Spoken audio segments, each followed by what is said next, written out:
ಕರ್ನಾಟಕ ಮಾಲಿನ್ಯ ನಿಯಂತ್ರಣ ಮಂಡಳಿಯ ಚಿತ್ರವನ್ನು ಇಲ್ಲಿ ಕಾಣ್ತಾ ಇದ್ದೀವಿ.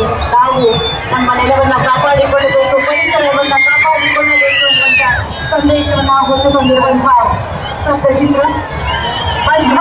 ತಾಯಿ ಚಾಮುಂಡೇಶ್ವರಿಗೆ ಪುಷ್ಪಾರ್ಚನೆಯನ್ನ ನೆರವೇರಿಸುವಂತಹ ಅಮೃತಗಳಿಗೆ ಸನ್ನಿಹಿತವಾಗುತ್ತಿದೆ.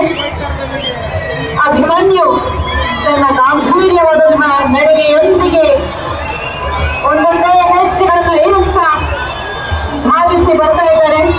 ಕುಸ್ತಿ ಆನೆಗಳಾಗಿ ಕಾವೇರಿ ಮತ್ತು ರೂಪ ಜೊತೆಯಾಗಿದ್ದಾರೆ. ಬಂಧುಗಳು, ನಮ್ಮೆಲ್ಲರ ಮನಸ್ಸಿನ ಆಳದಲ್ಲಿ ನೆಲೆ ನಿಂತಿರುವಂತಹ ರಾಜ ಪರಂಪರೆಯ ಮೈಸೂರು ದಸರಾ ಪ್ರಜಾಪ್ರಭುತ್ವ ವ್ಯವಸ್ಥೆಯಲ್ಲಿಯೂ ಕೂಡ ಅತ್ಯಂತ ವಿಜೃಂಭಣೆಯಿಂದ ನೆರವೇರುತ್ತಿದೆ. ಮಂಗಲ ವಾದ್ಯಗಳು ಮೊಳಗುತ್ತಿವೆ. ತಾಯಿ ಚಾಮುಂಡೇಶ್ವರನ ಕಣ್ತಲ್ಲಿ ಕೊಡುವಂತಹ